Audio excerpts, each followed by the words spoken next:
Shalom. Shalom.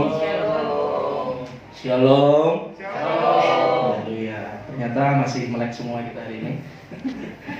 Gimana kabar hari ini? Saya diberkati, kamu diberkati, kita semua diberkati. Apa kabar hari ini? Saya diberkati, kamu diberkati, kita semua diberkati. Sama-sama ya, sekali lagi ya. Saya diberkati, kamu diberkati, kita semua diberkati. Oke? Kalau saya tanya, apa kabar hari ini? Saya diberkati, kamu diberkati, kita semua diberkati. Haleluya, haleluya. Beri tepuk tangan untuk Tuhan kita Yesus Kristus. Boleh banget berdiri sama-sama. Kita mau memuji Tuhan bersama-sama. Kita mau bersukacita bersama-sama, bersorak-sorai untuk kemuliaan Tuhan. Let's go.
Sukacita sebenarnya.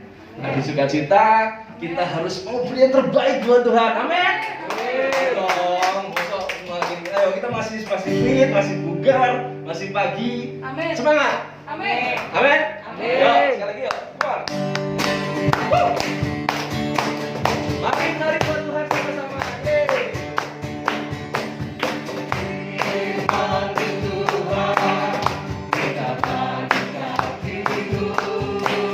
Jadi sibuk, melewati jalan-jalanku, kebenaranku, menuntun setiap hari. Ku menantikanmu, berikan kekuatan baru. Ku kan terbang tinggi awan bersamamu dalam kemuliaan seperti madu terus menopang bukan aman di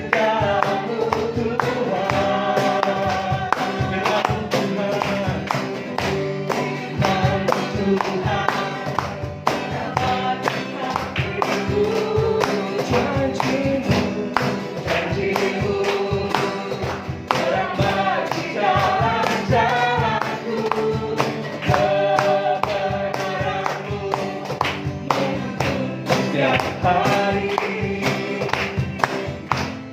Ku menantikanmu, beri kekuatan baru. Ku kan terbang tinggi awan bersamamu dalam kemuliaan sebab firman-Mu teguh menopang. Ku kan aman di dalam-Mu Tuhan. Jalan-Mu jalanmu di atas jalan-jalanku, rancanganmu melebihi rancangan.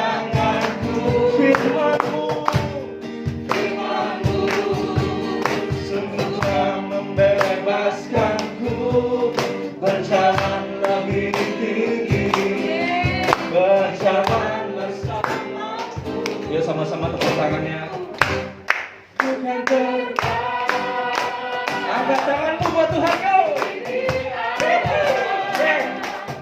Bersamamu, yo yo yo yo yo. Sebab firman-Mu, teguh menopang. Amin. Bukan dalam-Mu Tuhan, bukan terbang diri awal bersama-Mu dalam kemuliaan. Sebab firman-Mu teguh menopang. Kami aman Tuhan, di dalam-Mu Tuhan, bukan aman. Di dalam-Mu Tuhan, bukan aman. Di dalam-Mu Tuhan.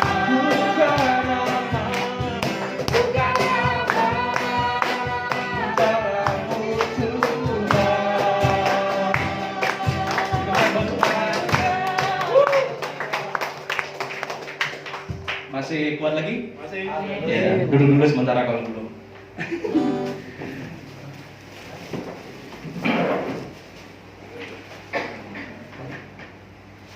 Yuk kita sama-sama datang kepada kita Tuhan. Bapa yang baik, terima kasih Tuhan untuk hati kami yang terus mau menyembah-Mu Tuhan. Dengan segenap hati kami, dengan segenap kekuatan kami Bapa, apa yang kami miliki Tuhan, biarlah Tuhan terus Tuhan itu nyata dalam hidup kami Bapa. Kami mau terus Tuhan membawa Tuhan hati yang menyembah Bapa, karena kami tahu Kau Tuhan yang sempurna Bapa. Dalam setiap rencana-Mu dan karya-Mu Tuhan, Kau sungguh-sungguh nyata Bapa. Kami mau terus mengenal Engkau, mengenal setiap firman-Mu Tuhan. Terima kasih Yesus.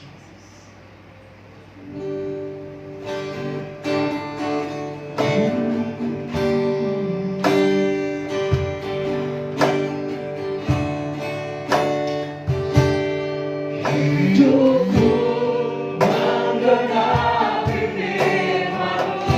Amin. Tanda mujizat sertai tiap langkahku. Kau bersamaku di dalamku, jadi bukti kebesaran. Sama-sama katakan, hidupku menggenapi firman-Mu. Ini hidup kami Tuhan,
sertai tiap langkahku.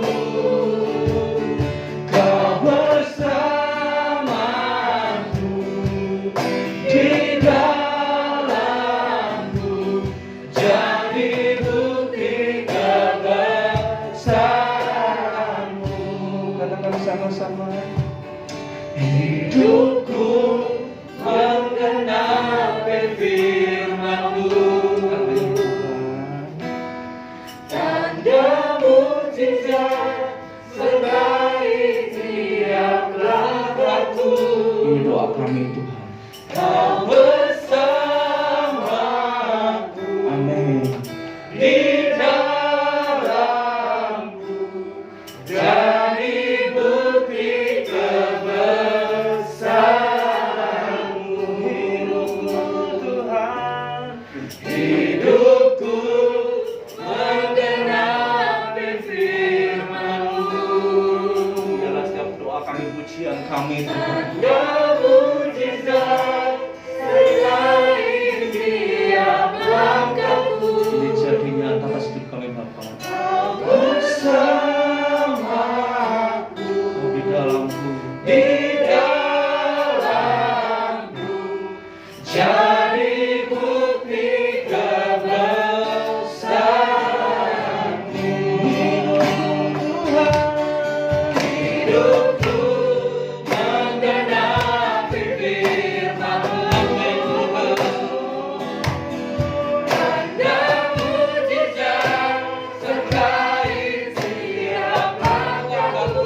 Di dalammu Tuhan, bersamaku, di dalamku, jadi bukti kebesaranmu. Kau bersamaku, Kau bersama, Kau di dalamku, jadi bukti kebesaranmu. Sekali lagi Kau bersamaku Tuhan, Kau bersama. Yes, ikrar kami Tuhan. Di dalamku, jadi bukti kebesaranmu. Haleluya. Kau di dalam, Kau bersamaku, Kau bersamaku.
Saat hadirat-Mu nyata Tuhan, di situ kuasa-Mu bekerja. Amin. Thank you Jesus. Thank you Lord. Terima kasih Tuhan. Terima kasih untuk hidup kami. Terima kasih Tuhan. Sampai hari ini kami masih ada Tuhan. Itu semua karena kemurahan. Amin. Semua karena kebesaran-Mu Tuhan. Amin, Yesus.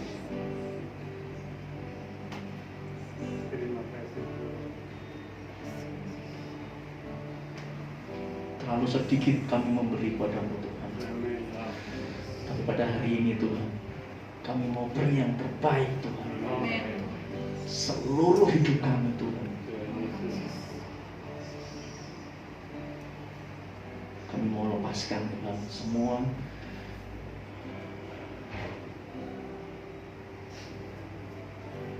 yang jadi beban-beban kami Tuhan, ke dalam kuasa-Mu Tuhan. Dan biarlah hari ini Tuhan, hidup kami itu menggenapi firman-Mu Tuhan. Hidupku menggenapi firman-Mu. Amin. Tanda mujizat sertai tiap langkahku. Kau bersamaku di dalamku, jadi bukti kebesaran-Mu Tuhan.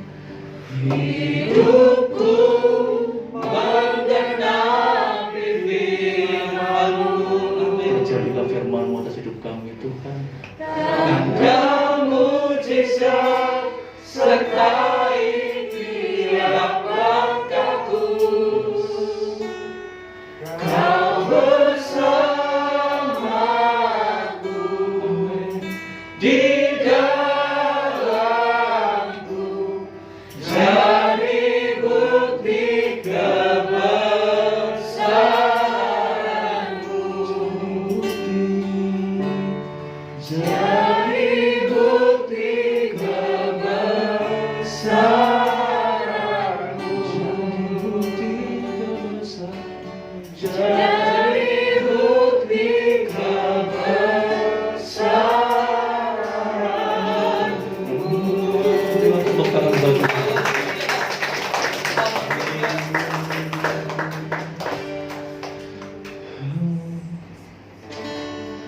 biarlah firman-Mu terus Tuhan. Hanya firman Tuhan yang boleh melekat atas hidup kami Tuhan. Amin. Hanya firman-Mu Tuhan yang terus Tuhan tertempel bahkan di akal budi kami, di otak kami Tuhan. Amin. Kebenaran firman-Mu Tuhan, itu yang kami rindu Tuhan. Ya Yesus. Firman-Mu berkatakan besertaku, maka kuat roh dan jiwaku. Yes, benar Tuhan. Tangan-Mu Tuhan selalu ku nantikan, di setiap langkahku percaya. Firman-Mu berkata kau besertaku. Firman-Mu berkata kau besertaku, maka kuat roh dan jiwaku. Amin. Ya Tuhan. Tangan-Mu Tuhan selalu ku nantikan, di setiap langkahku percaya. Dengan sayap-Mu ku akan terbang tinggi di tengah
Dengan sayapmu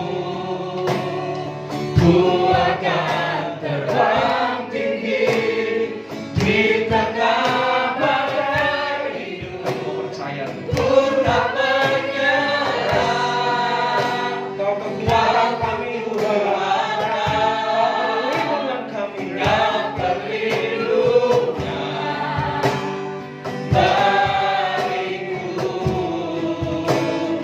pertolonganku di tempat maha tinggi.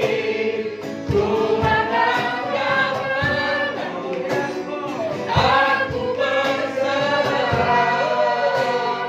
Kau ku nantikan, Kau yang ku sembah. Yesusku, dengan sayapmu, dengan sayapmu ku akan terbang tinggi di tengah badai hidup. Ku tak menyerah. Kau kekuatan, amin, dan perlindungan bagiku, pertolonganku di tempat maha tinggi. Ku mengangkat tanganku, aku berserah. Kau ku nantikan, Kau yang ku sembah. Yesusku, Rajaku. Yesusku, panggil namanya. Yesusku, Rajaku. Sekali lagi panggil namanya Yesus. Yesusku, Rajaku.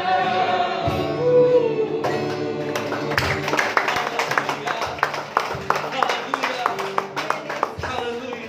Engkau Raja kami. Bersamamu kami tidak takut, Yes. walaupun kami berhadapan dengan badai. Yes. Karena kekuatannya akan membawa kami terbang melintasi badai, lebih tinggi dari badai. Amin, amin Tuhan. Janji kemenangan itu sudah Tuhan berikan. Amin. Biarlah kami meyakini kami tidak pernah akan menyerah dengan kondisi yang kami hadapi hari-hari ini. Karena kami tahu kami punya Tuhan yang selalu bersama-sama dengan kami. Amin. Ketika teman-teman kami meninggalkan kami bersyukur Tuhan tidak pernah meninggalkan kami. Amin. Hanya ampuni kami kadang-kala kami yang meninggalkan Tuhan. Karena kami terlalu sibuk dengan urusan dunia ini, sehingga kami mengabaikan Tuhan. Ampuni kami Tuhan. Dan biar hari ini kami mau kembali datang kepada-Mu, supaya sungguh kehidupan kami boleh menggenapi firman. Kami mau lihat tanda-tanda mujizat menyertai setiap langkah hidup kami. Dan itu semua terjadi karena Tuhan bersama dengan kami. Karena Tuhan di dalam kami. Karena tujuan kami hanya satu, Tuhan. Kami mau hidup kami menjadi bukti kebesaran Tuhan. Menjadi saksi bahwa Yesus Kristus adalah satu-satunya Tuhan dan Juru Selamat yang hidup. Terima kasih Tuhan. Berbicara kepada setiap kami melalui firman. Tuntun kami, tunjukkan apa yang harus kami lakukan melalui kebenaran firman. Buka hati kami Tuhan, buka pengertian kami, supaya kami boleh menangkap sepenuhnya akan apa yang ada Kau sampaikan buat kami. Terima kasih. Di dalam nama Tuhan Yesus kami berdoa. Yang siap dengar firman katakan amin. Amin. Silakan duduk Bapak Ibu saudara yang dikasih Tuhan. Shalom. Puji Tuhan. Saudara yang dikasih Tuhan, bersuka cita.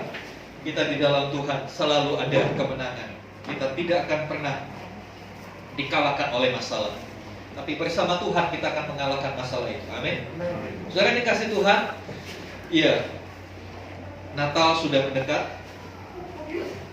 Kurang lebih 2 bulan lagi. Dalam waktu yang 2 bulan dalam menyambut Natal, bukan hanya persiapan-persiapan ya acara atau lain sebagainya, tapi saya mau bersama-sama mempersiapkan hidup kita untuk kita persembahkan sebagai kado Natal buat Tuhan Yesus. Amin.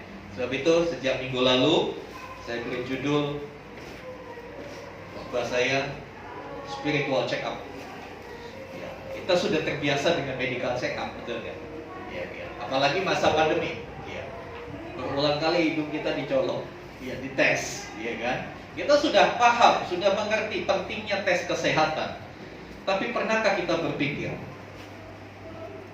bahwa kita perlu yang namanya spiritual check up? Mari kita mau memeriksa kondisi kerohanian kita seperti apa. Saudara yang dikasih Tuhan, manusia itu diciptakan bukan hanya makhluk jasmani. Ketika Tuhan membentuk manusia, memang benar firman berkata manusia dibentuk dari debu tanah, bukan dari emas dan perak, ya. Manusia dibentuk dari debu tanah. Tapi bentukan debu tanah itu tidak pernah jadi manusia kalau Tuhan Allah tidak menghembuskan nafas hidup ke dalam bentukan debu tanah itu. Bisa paham? Awalnya debu tanah. Debu tanah akan selamanya jadi debu tanah kalau Tuhan Allah tidak menghembuskan nafas hidup.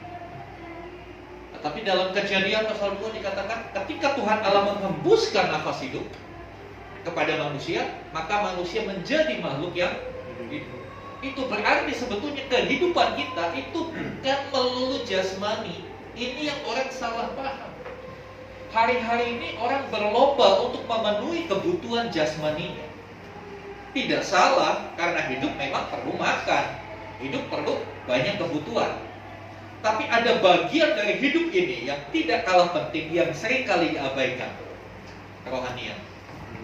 Saya mau katakan kita ini makhluk rohani di dalam bentuk jasmani, dalam bentuk material. Oleh sebab itu saya mau mengajak kita, yuk kita cek apakah kerohanian kita sehat. Supaya apa? Supaya kita tahu kalau ada yang nggak beres, kita cepat-cepat bisa memperbaiki, begitu Bapak Ibu. Ya, bukan semata-mata untuk kesombongan, tapi supaya kita bisa mengintrospeksi diri, tahu kita seperti apa, lalu kita perbaiki. Nah, saudara yang dikasih Tuhan, minggu lalu kita sudah belajar. Tes yang pertama untuk kerohanian yang sehat itu, apakah kita masih merindukan Tuhan dalam hidup kita? Apakah kita masih bergairah dalam ibadah? Apakah kita masih punya satu hati yang mau mencari Tuhan? Dalam bahasa Alkitab, haus dan lapar akan Tuhan. Apakah kita punya? Apakah masih ada? Atau itu hanya sekedar kenangan, nostalgia? Oh, dulu waktu saya muda, semua saya aktif ikut kegiatan gereja. Waktu saya muda, 1 hari 1 jam saya berdoa, memuji, menyembah Tuhan. Saya tidak tanya dulu,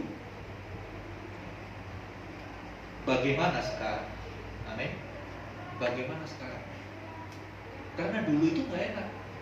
Saya suka diajak sama jemaat, Pak, makan dulu. Saya bilang gak mau makan dulu, saya maunya makan sekarang. Oh, makan dulu? Makan yang sekarang, kan begitu Bapak Ibu. Ya, demikian juga kerohanian kita, bukan bicara masalah dulu, tapi bicara masalah sekarang. Bagaimana sekarang? Apakah kita masih punya api yang menyala-nyala? Apakah kita masih punya semangat untuk memuji Tuhan? Apakah kita masih punya semangat untuk dekat dengan Tuhan? Atau kita semangat untuk hal-hal yang lain? Mungkin semangat untuk hobi, ya kan? Semangat mencari uang, gak salah. Yang satu nggak salah, yang satu jangan ditinggalkan, itu maksud saya. Sebab itu mari hari ini kita belajar cek yang kedua. Tes yang kedua untuk kerohanian kita apa? Apa indikatornya kerohanian kita itu sehat? Mari kita membuka di dalam Matius pasal 4 ayat yang keempat. Matius 4 ayat 4. Iya, cerita ini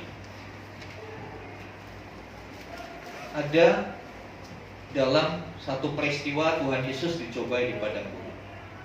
Ya, saya bacakan Matius 4 ayat 4, demikian firman Tuhan. Tetapi Yesus menjawab, ada tertulis, manusia hidup bukan dari roti saja, tetapi dari setiap firman yang keluar dari mulut Allah.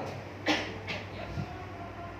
Kita lihat ayat sebelumnya. Ini sebetulnya cerita apa kok muncul tiba-tiba ayat ini? Ya. Matius 4 ayat 1 demikian, maka Yesus dibawa oleh Roh ke padang gurun untuk dicobai iblis. Dan setelah berpuasa 40 hari dan 40 malam, akhirnya laparlah Yesus. Lalu datanglah si pencoba itu dan berkata kepadanya, jika engkau anak Allah, perintahkanlah supaya batu-batu ini menjadi roti. Tetapi Yesus menjawab, ada tertulis, manusia hidup bukan dari roti saja, tetapi dari setiap firman yang keluar dari mulut Allah. Tuhan Yesus di padang gurun, dia berpuasa 40 hari 40 malam. Kalau puasa pasti lapar ya. Dikatakan ayat yang kedua, setelah 40 hari 40 malam dia berpuasa, maka laparlah Yesus. Ya barangkali hari ketiga, hari keempat belum lapar, tapi begitu hari ke-40 selesai itu baru merasa lapar. Kita harus pahami bahwa ketika Tuhan Yesus turun ke dunia, dia benar-benar memiliki 100% kemanusiaan, sama seperti Bapak dan Ibu dan saya. Kalau nggak makan lapar, ya. Kalau sudah lama bekerja lelah, perlu beristirahat. Sama, Tuhan Yesus memakai tubuh fisikal sama seperti Bapak dan Ibu. Tapi di dalam tubuh manusianya ada yang saya katakan potensi kealahan. Yesus 40 hari, 40 malam berpuasa, nggak makan, nggak minum, lapar. Kondisi lapar inilah yang digunakan oleh iblis untuk mencobai. Kondisi lapar itu kan kalau kita bisa katakan itu kondisi membutuhkan, ya kan? Kondisi lapar membutuhkan makanan. Hati-hati ketika kita dalam kondisi lapar. Ketika kondisi lapar, itulah iblis datang mencobai. Kondisi lapar, boleh saya katakan, adalah kondisi di mana kita sedang membutuhkan sesuatu. Kalau lapar membutuhkan makanan. Kalau orang sakit membutuhkan apa? Membutuhkan kesembuhan. Kalau orang sedang di tengah-tengah krisis, di tengah-tengah konflik, permasalahan di keluarga, dia membutuhkan apa? Dia lapar juga. Lapar damai sejahtera. Betul? Ketika kondisi keuangan kita di tengah-tengah COVID ini menurun karena pendapatan berkurang, gaji dipotong dan lain sebagainya, ya itu juga kondisi lapar. Lapar akan keuangan. Nah di sini masalahnya timbul ketika kita lapar. Ketika Yesus lapar, pencobaan itu datang. Yesus lapar, iblis datang. Saya sempat berpikir begini, Yesus lapar, iblis datang kok. Iblis ngomongnya, ya, ketiga, jika engkau anak Allah, perintahkanlah supaya batu-batu ini menjadi roti. Saya merenungkan ini, saya berpikir begini. Misalnya, kita lapar, digodanya ya disodorin kayak bretok gitu kan. Kalau kita lagi lapar, sodorin roti bretok gitu kan. Atau roti sari roti, kamu lapar ya? Iya, ya mau gak kan gitu. Tapi iblis ngebikin begitu. Dia memberikan satu cara. Kamu lapar kan? Perintahkan aja batu jadi roti. Menurut saudara, Tuhan Yesus mampu gak ubah batu jadi roti? Mampu, dalam dirinya full kealahan. Ada potensi kealahan yang 100%. Dia bisa jadi roti bretok, jadi roti bread in, jadi roti apa sebut kayak yang terkenal hari-hari ini. Bisa. Tapi dia tidak lakukan itu.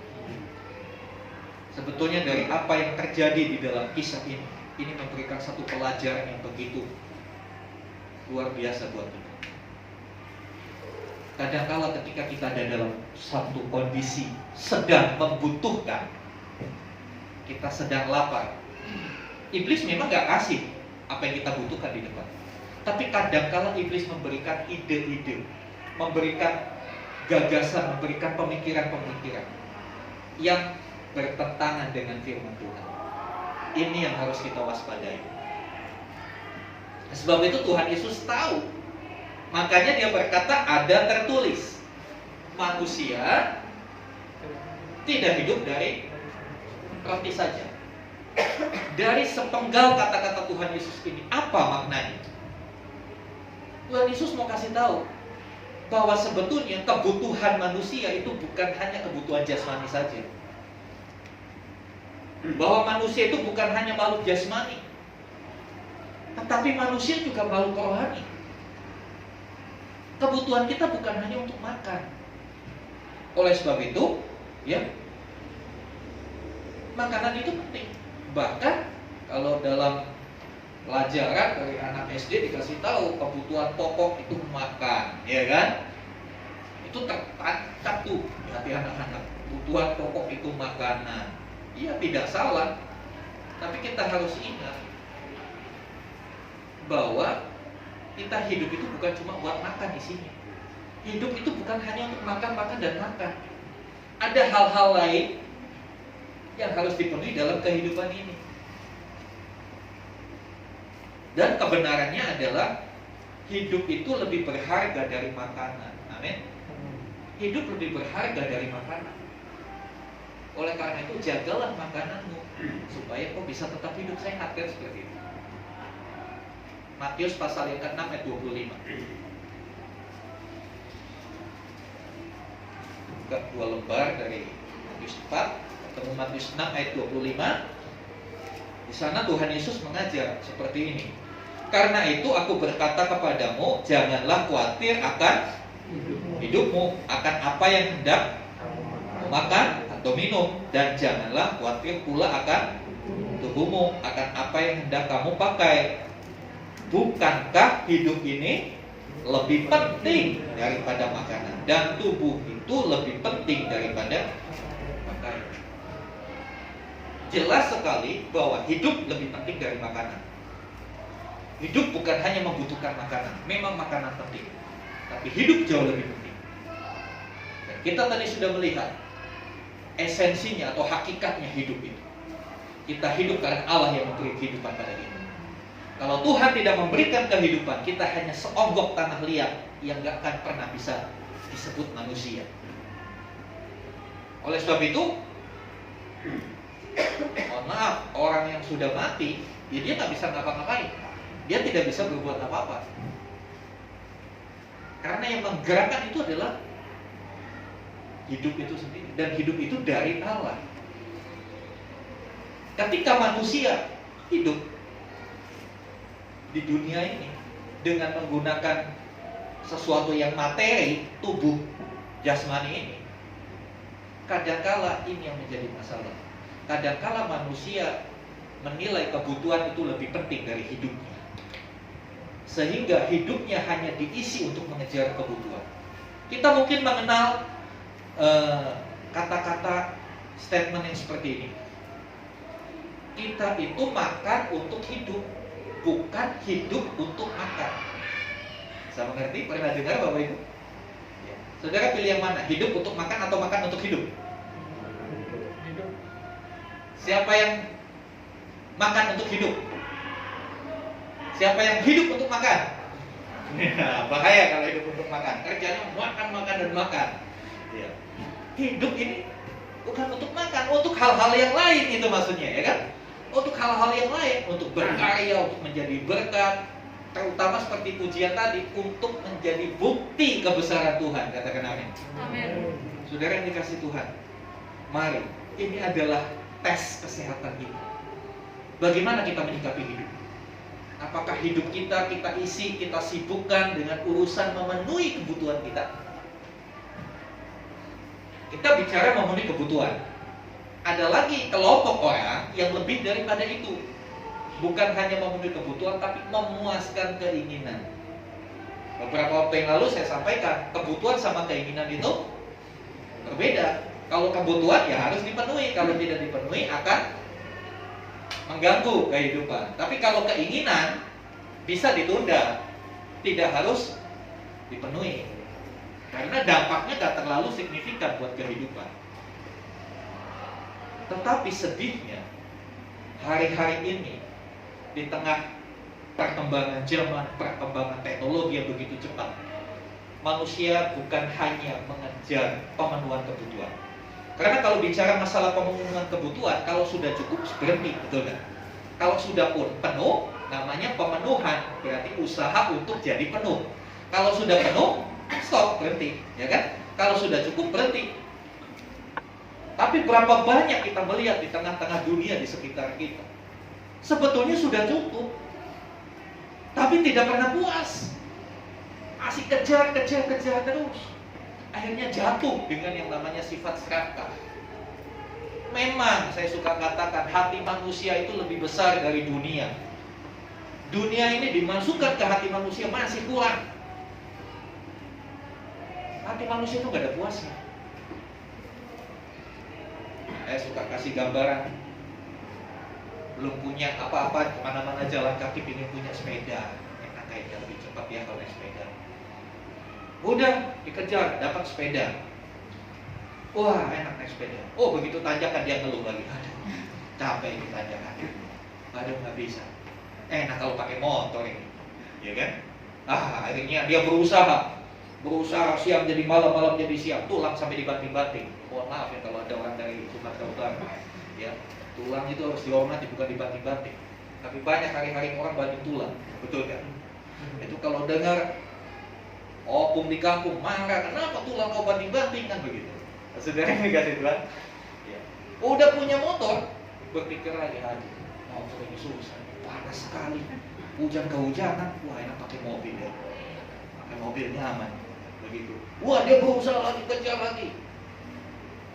Lupakan ibadah, pokoknya duit dan duit. Punya lah mobil, wah punya mobil lihat tetangga, mobilnya keren ya, tentunya bisa buka-buka sendiri.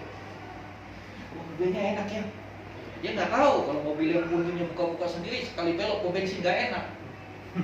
Karena ngisinya harus banyak. Ngisinya banyak, habisnya cepat. Pakai mobil pun harusnya nggak puas lagi. Aduh, macet katanya. Kalau bisa, dia pengen berusaha beli mobil terbang. Itulah manusia, nggak ada puasnya. Kalau hidup ini hanya untuk memenuhi kebutuhan, apalagi mencari kepuasan, nggak pernah puas. Ada bagian lain dari hidup yang harus diperhatikan. Karena itu Tuhan Yesus nggak berkata hidup bukan dari roti saja, tapi ada lanjutannya. Tetapi dari apa? Setiap firman yang keluar dari mulut. Di sini ada suatu sudut pandang baru, cara memandang yang baru, cara berpikir yang baru dalam menyikapi kehidupan. Tuhan Yesus mau ajarkan bahwa hidup itu bukan hanya materi, bukan hanya urusan roti, bukan hanya urusan duniawi, urusan jasmani, tapi ada sisi lain dari hidup yang harus diperhatikan. Sama seperti kita memperhatikan yang jasmani. Saya percaya setiap kita gak perlu diajar, kita tahu akan artinya sebuah kebutuhan, tanggung jawab untuk memenuhi kebutuhan. Saya percaya kita semua tahu. Tapi kadang-kala kita abaikan yang satu. Yang satu harus dilakukan, yang lain tidak boleh diabaikan. Manusia hidup juga dari setiap firman yang keluar dari mulut Allah. Saudara yang dikasih Tuhan, firman Tuhan adalah kebenaran. Yohanes 17 ayat 17, mari kita melihat.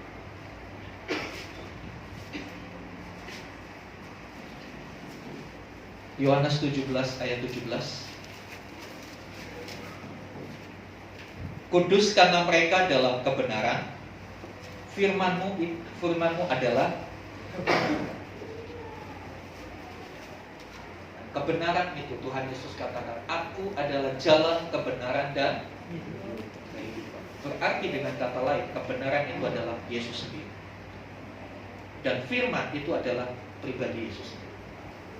Nah, saudara yang dikasih Tuhan,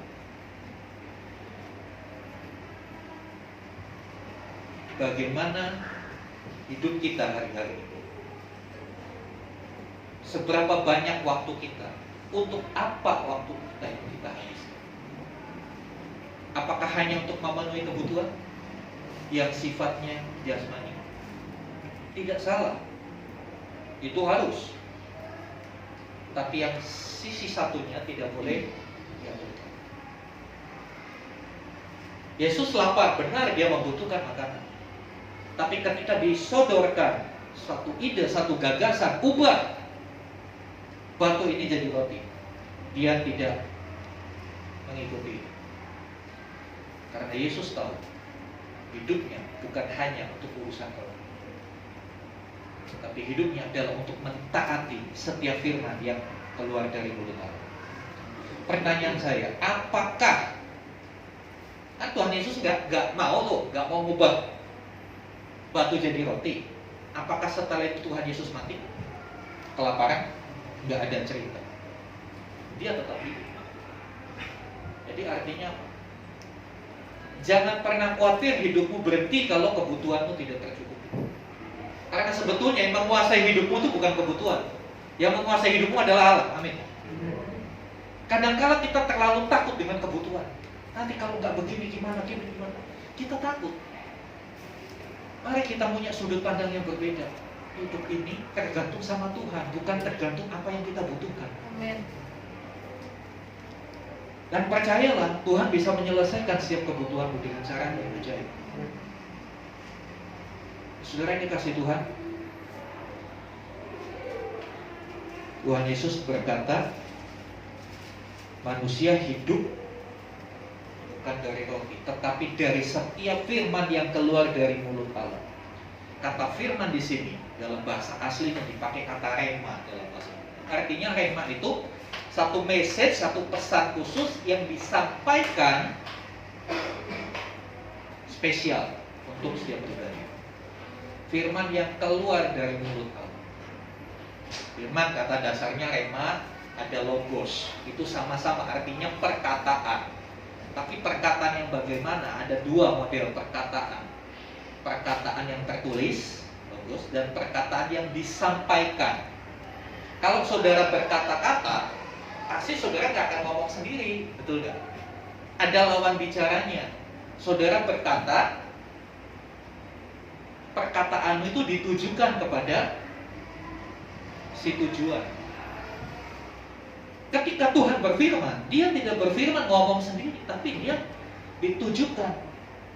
Ketika dia menciptakan, dia berkata, hendaklah bumi mengeluarkan tunas-tunas. Perkataannya ditujukan kepada bumi. Itu rema. Dan rema itu menghasilkan sesuatu. Tumbuh-tumbuhan muncul, tunas-tunas muda bermunculan. Rema ini satu power dari, satu pernyataan dari kuasa Allah yang ini dia nyatakan buat setiap kita. Kita harus tangkap perkataan atau firman yang atau yang keluar dari mulut Allah. Oleh sebab itu saudara yang dikasih Tuhan, bagaimana cara mengecek kita? Apakah kita sehat secara rohani? Hari ini kita belajar bahwa manusia hidup bukan dari roti, tapi dari setiap firman. Pertanyaannya dan perenungan bagi kita, apakah hari-hari ini kita masih suka baca Alkitab, firman Tuhan? Gak perlu ngaku di sini, ngaku sama Tuhan. Saya tidak perlu pengakuan saudara, tidak berdampak. Tapi silakan aku di hadapan Tuhan. Ya Tuhan, aku mulai malas baca Alkitab. Aku lebih suka baca berita-berita tentang COVID. Aku lebih suka baca berita-berita tentang saham. Naik enggak ini saham? Apa kesukaan hari-hari? Check your spiritual. Kalau kita sudah tidak lagi menyukai firman Tuhan, itu tanda-tandanya ada sesuatu yang tidak beres di dalam kerohanian. Ada sesuatu yang tidak balance. Ya. Yang punya mobil pasti rajin mengecek mobilnya. Kalau sudah balance-nya sudah agak berbeda, kemudinya diputar ke kiri, polarinya ke kanan, agak ini harus ada yang gak beres. Harus balancingnya harus diperiksa lagi. Kita tahu itu. Dan demikian juga dalam kehidupan kita. Kalau rohani kita lagi gak beres, kita cepat-cepat harus beresin. Kalau enggak, bisa celaka kita. Seperti mobil, kalau nggak sering dicek bisa celaka, ya kan? Bagaimana kita putar ke kiri lagi ke kanan? Saudara dikasih Tuhan, apakah hari-hari ini kita masih rajin baca Alkitab? Jawab sendiri dalam hati Anda. Atau kita lebih rajin baca status WA-nya teman. Ya, saya tidak menyindir, hanya menegur. Mari kita hidup dari setiap firman yang keluar dari mulut. Baca Alkitab. Dan saya mau katakan, ketika kita membaca Alkitab satu bagian, baca terus, ulang-ulang terus sampai Anda mendapatkan rema. Sampai ada sesuatu yang saudara bisa tangkap, ada sesuatu yang saudara bisa pahami. Ya, Anda bisa oh ini maksud Tuhan, oh iya Tuhan. Sampai pada satu titik itu. Jangan hanya sekedar membaca dan berlalu begitu saja. Tapi baca itu dengan hati yang rindu, dengan hati yang lapar, ingin mendapatkan sesuatu. Nah, saya percaya ketika cara membaca Alkitab seperti itu, Tuhan akan sampaikan firman yang keluar dari mulutnya itu buat kita. Rema itu bukan buat orang, buat kita. Kadang-kala suami istri membaca satu kisah di Alkitab, remanya bisa berbeda. Remanya bisa berbeda. Saya kasih contoh. Bapak A dan Ibu B membaca Alkitab tentang 5 roti dan 2 ikan. Sudah pernah baca semua? Ya, kalau belum tahu ceritanya nanti bisa ikut sekolah minggu. Jadi yang dikasih Tuhan, Bapak A dan Ibu B membaca kisah 5 roti dan 2 ikan. Nah, si ibu dapat rema seperti ini. Oh ya, 5 roti 2 ikan harusnya nggak cukup, tapi bisa cukup buat 5.000 orang. Tuhan bisa lakukan itu. Sekarang beras tinggal 1 liter. Ini masih tanggal 17, masih panjang ke uang gajian datang. Saya percaya ini bisa cukup buat keluarga saya.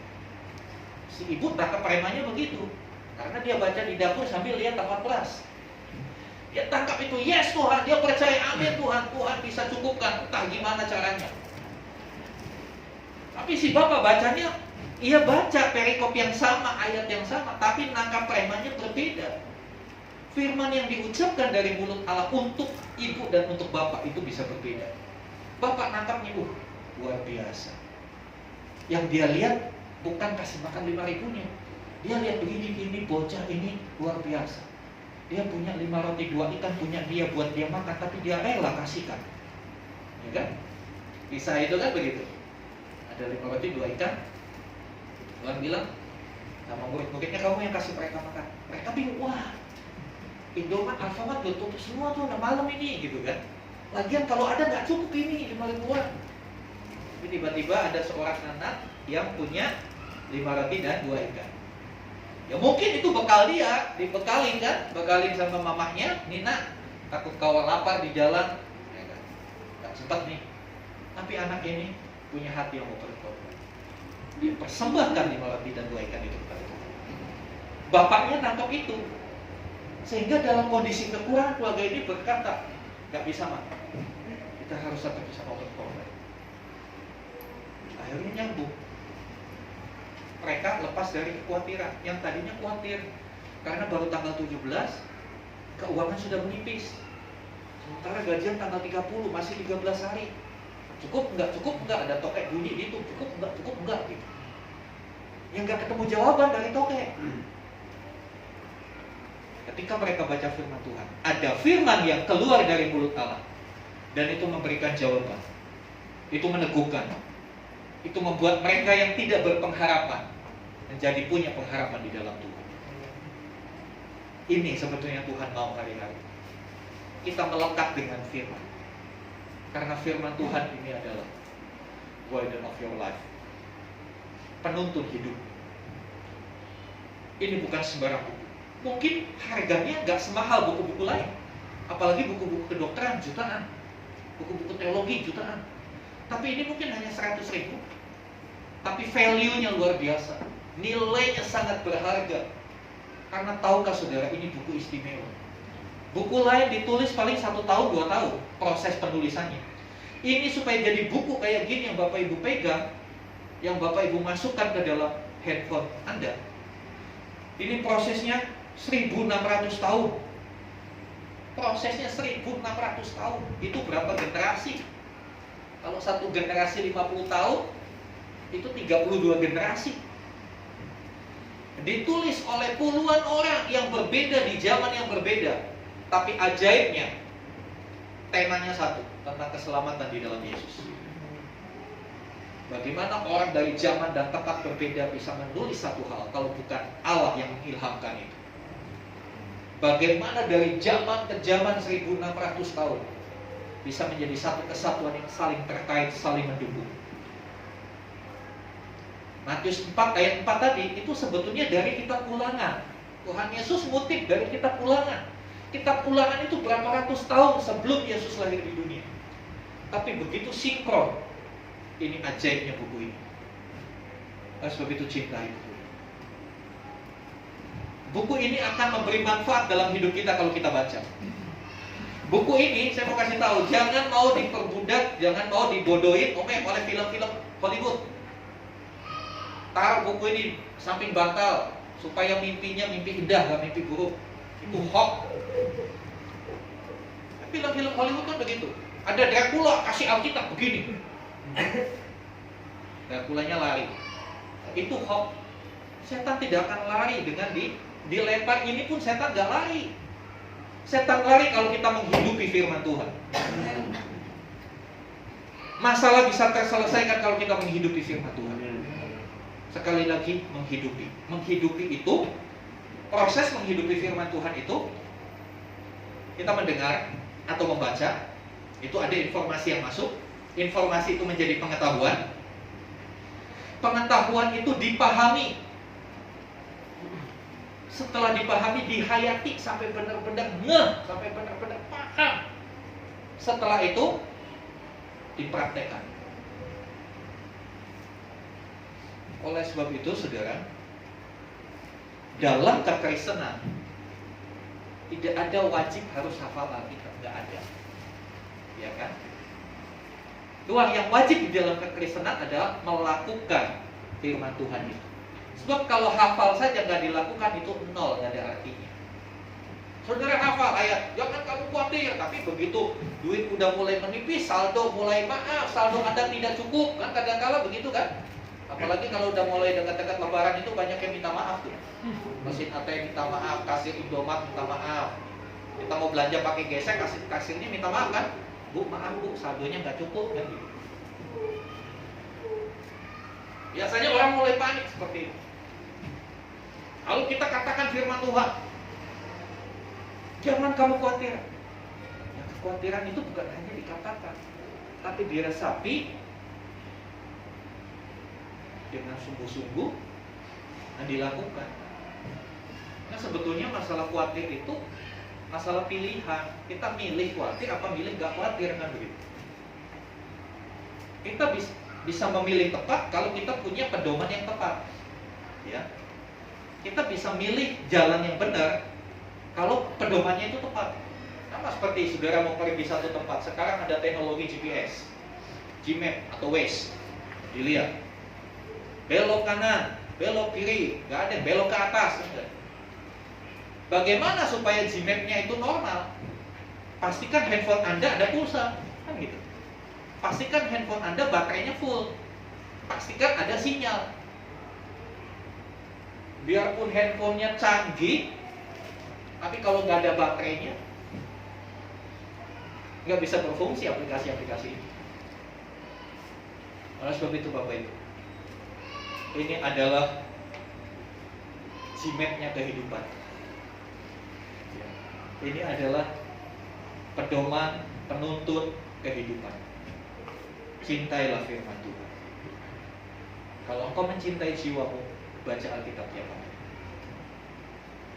Tes hari ini simpel. Tanyakan kepada diri, apakah saya masih suka baca Alkitab? Tahu? Sudah enggak? Bagi yang masuk dalam grup gereja, jemaat gereja di tempat ini, saya selalu kasih bacaan setahun. Bacaan setahun kita sampai di mana? Kitab apa? Kitab Tawarikh. Kitab Tawarik itu sejujurnya itu cukup melelahkan dan membosankan. Karena isinya cuma daftar keturunan. Ini memperanakan ini memperanakan ini memperanakan ini. Tapi saya juga baca dan saya menemukan rema di dalam daftar keturunan itu. Saya menemukan berkat, oh ternyata Tuhan itu tidak mengingkari janjinya sama Abraham. Tuhan berkata kepada Abraham, keturunanmu akan seperti bintang di langit, seperti pasir di laut. Dan benar, banyak banget keturunan Abraham. Ini menguatkan saya, walaupun cuma baca daftar keturunan, tapi firman yang keluar dari mulut Allah itu bisa menjelaskan yang logos yang tertulis itu. Membuat kita oh iya ya Tuhan, luar biasa. Janjimu sama Abraham digenapi. Demikian juga janji Tuhan dalam hidup saya pasti digenapi. Iman jadi kuat. Karena dikasih Tuhan. Mari membaca Alkitab dengan cara yang benar. Dan saya kasih challenge. Saya senang beberapa saudara kalau ada ketemu ayat nggak ngerti tanya saya. Saya dengan senang hati menjawab, walaupun kadang-kala agak lama karena mungkin saya sedang ada kerjaan lain. Saya kasih challenge. Kalau Bapak Ibu baca Alkitab nggak ngerti silakan tanya sama saya. Bebas kuota. Free of charge, ya. Jadi mari kita lebih mengasihi buku ini. Amin. Mari kita datang pada Tuhan. Saya sama-sama kita bangkit berdiri.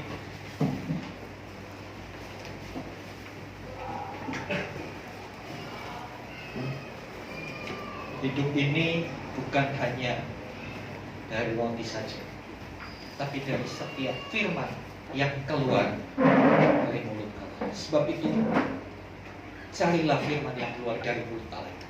Kejarlah itu, nikmati itu, menjadi sesuatu yang menjadikan hidupmu lebih hidup. Saya percaya kita nggak mau hanya sekedar hidup. Kalau hidup kita hanya sekedar memenuhi kebutuhan, mohon maaf kalau saya berkata, nggak ada beda kita dengan binatang. Binatang itu hidupnya hanya untuk memenuhi kebutuhannya, betul nggak? Kebutuhan makan, kebutuhan untuk beranak cucu, hanya itu saja siklus hidupnya binatang. Tapi manusia tidak diciptakan seperti itu. Manusia diciptakan dengan dua sisi kehidupan, jasmani dan rohani. Mari kita mulai perhatikan yang rohani, jangan hanya yang jasmani. Haleluya. Hidupku menggenapi firman-Mu, mujizat sertai tiap langkahku. Kau bersamaku di dalamku, jadi bukti kebesaran-Mu. Kita mengatakan, Tuhan Kau sempurna. Tuhan Kau sempurna dalam rencana-Mu dan karya-Mu. Ku serahkan hidupku, murnikan dengan Roh-Mu.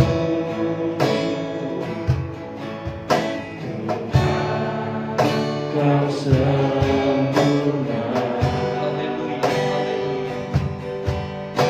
Dalam rencana-Mu dan karya-Mu. Mari serahkan hidupmu padaku.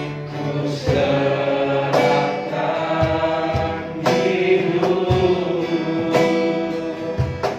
murnikan dengan Roh-Mu. Hidupku menggenapi firman-Mu, tanda mujizat sertai tiap langkahku. Kau bersamaku, Kau bersamaku di dalamku, jadi bukti kebesaran. Biar musik melantunkan pujian ini. Saudara yang dikasih Tuhan, kalau kita ingin menjadi orang-orang yang menggenapi firman. Kalau kita ingin melihat tanda dan mujizat menyertai setiap langkah hidup kita, itu bisa terjadi kalau Yesus bersama dengan kita. Yesus di dalam kita. Saudara yang dikasih Tuhan, Yesus di dalam kita itu apa artinya? Yesus di dalam kita itu artinya ya firman-Nya tinggal di dalam kita. Firman-Nya bersama-sama dengan kita. Apapun yang kita lakukan harus sesuai dengan firman Tuhan. Pemikiran kita, keinginan kita, harapan kita harus kita sesuaikan dengan firman Tuhan. Jangan terbalik. Banyak orang yang mengambil firman Tuhan supaya sesuai dengan dirinya. Bukan seperti itu. Tapi biar hidup kita yang disesuaikan dengan firman Tuhan. Patokannya firman Tuhan, ukurannya firman Tuhan. Ketika kita hidup di dalam firman, kita menyukai firman Tuhan, membaca firman Tuhan dengan sungguh-sungguh, saya pastikan hidup saudara akan dituntun oleh Tuhan. Kau tidak akan bingung lagi dengan apa yang terjadi di dunia ini. Mau pandemi selesai tahun ini, mau pandemi selesai 10 tahun lagi, kita tidak akan bingung dengan kondisi pandemi. Karena kita tahu kita bersama dengan Tuhan. Ketika kita bersama dengan Tuhan, kita akan melihat hal-hal yang ajaib itu terjadi. Hidup bukan hanya untuk urusan memenuhi kebutuhan. Karena kebutuhan jasmani hanya sebatas di dunia. Sedangkan kita diciptakan sebagai makhluk kekal. Hidup di dunia adalah sebagian dari kehidupan yang sebenarnya. Kehidupan yang sebenarnya adalah nanti ketika kita berpindah dari dunia ini. Persiapkan hari itu, saudara. Persiapkan hari itu. Karena kerinduannya, Dia mau supaya di mana Dia berada, kita berada. Sungguh luar biasa. Haleluya, haleluya. Hidupku menggenapi firman-Mu, tanda mujizat sertai tiap langkahku. Kau bersamaku di dalamku, jadi bukti kebesaran.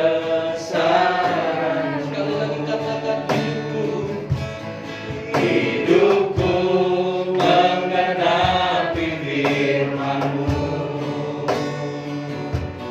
tanda mujizat sertai tiap langkahku.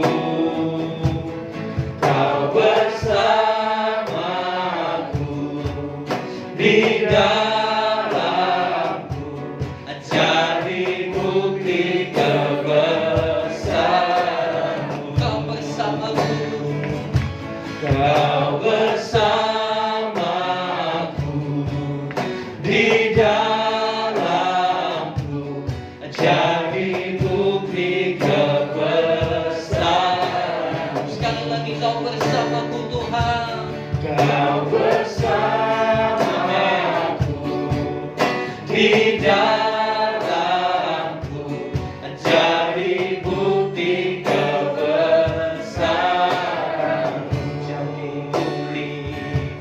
Jadi bukti kebesaran-Mu.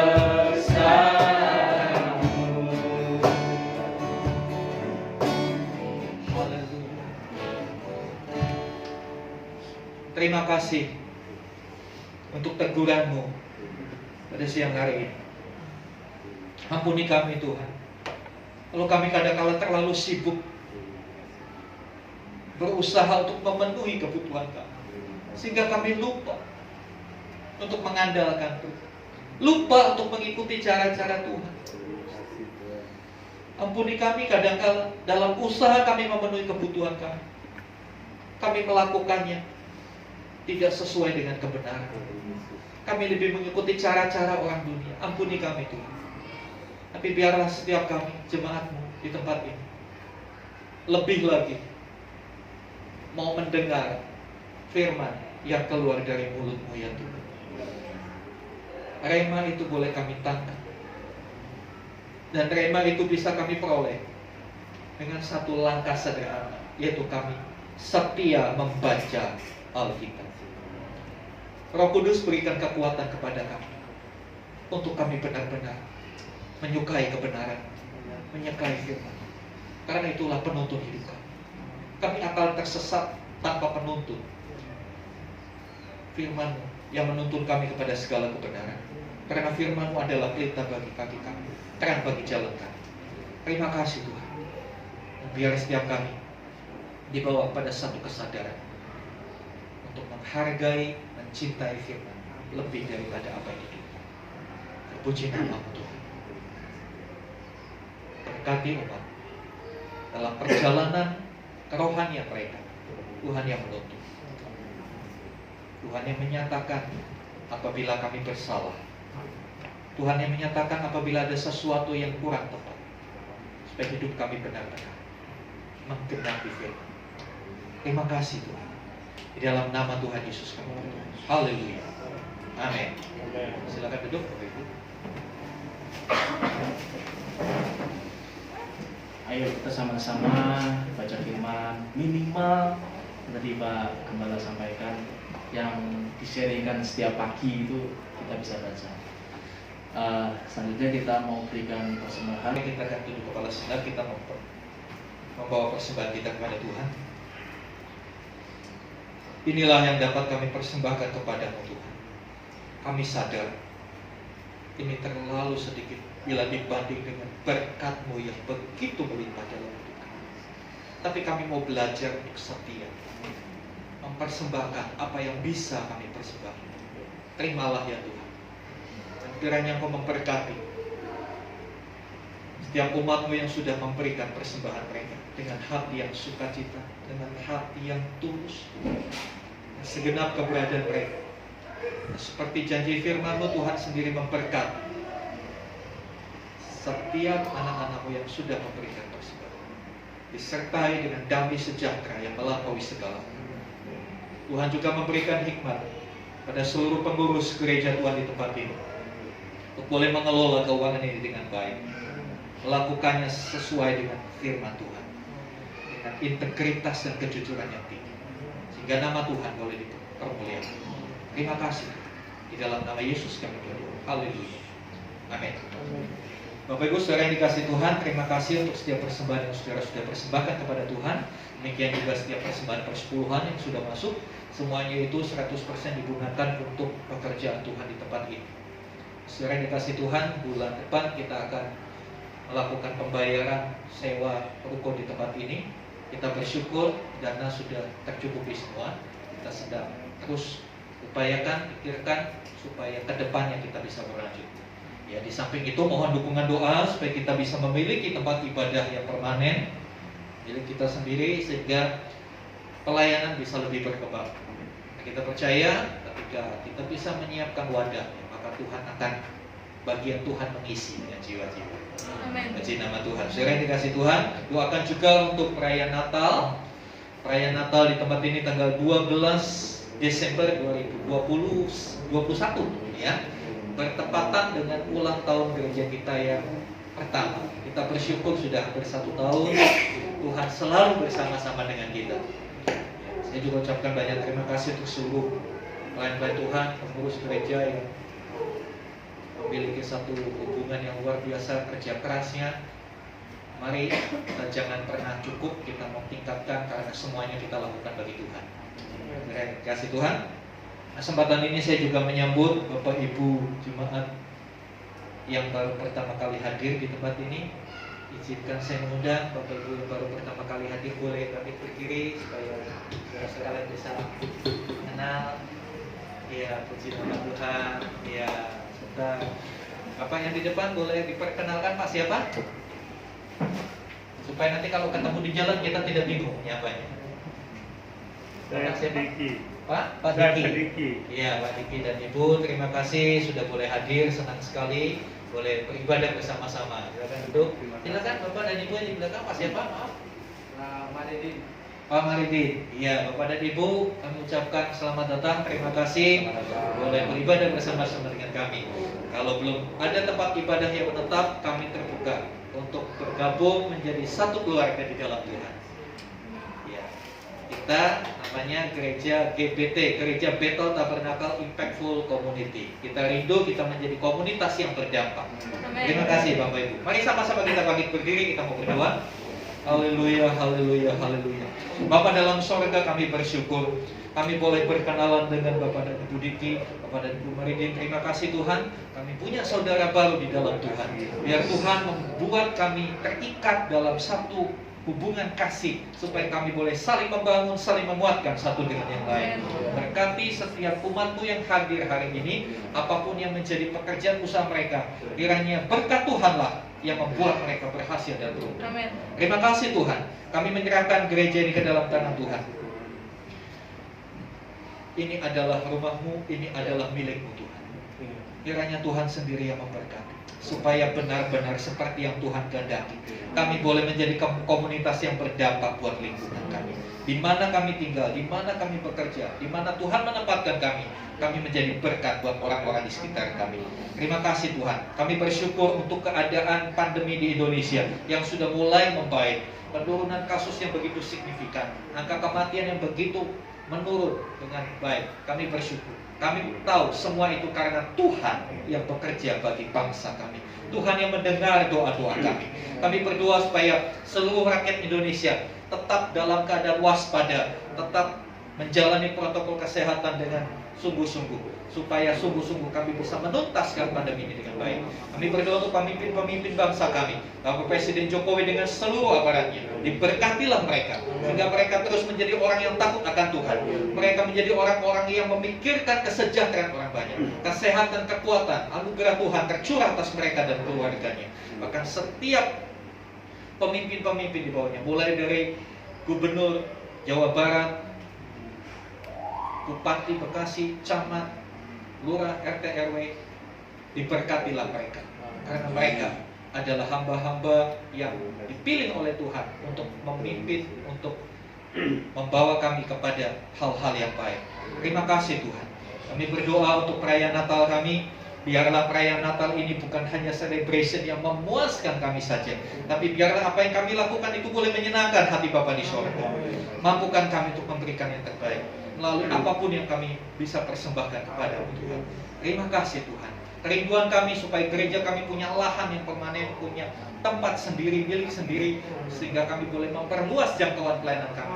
Kami percaya pada waktu-Mu Tuhan akan menyediakan semua bagi kami. Berkati setiap pengurus gereja ini dalam apapun yang mereka kerjakan.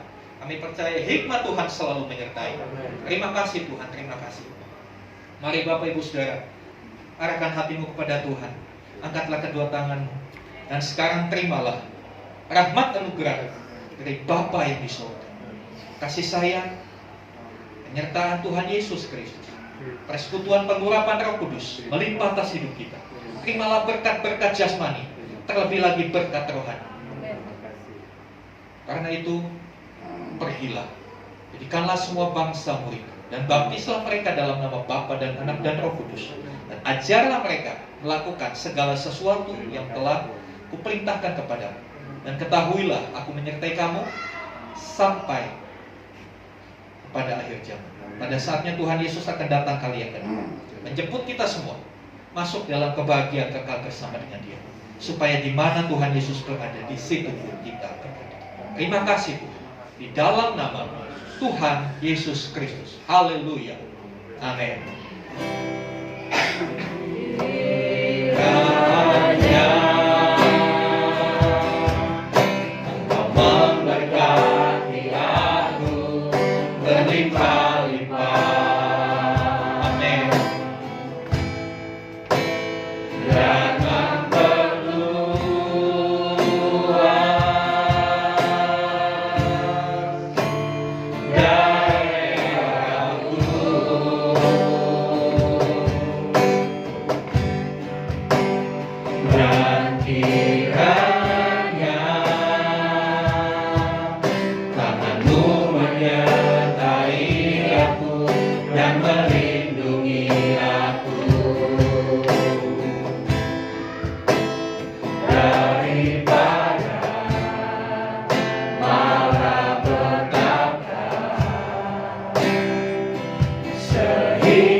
tidak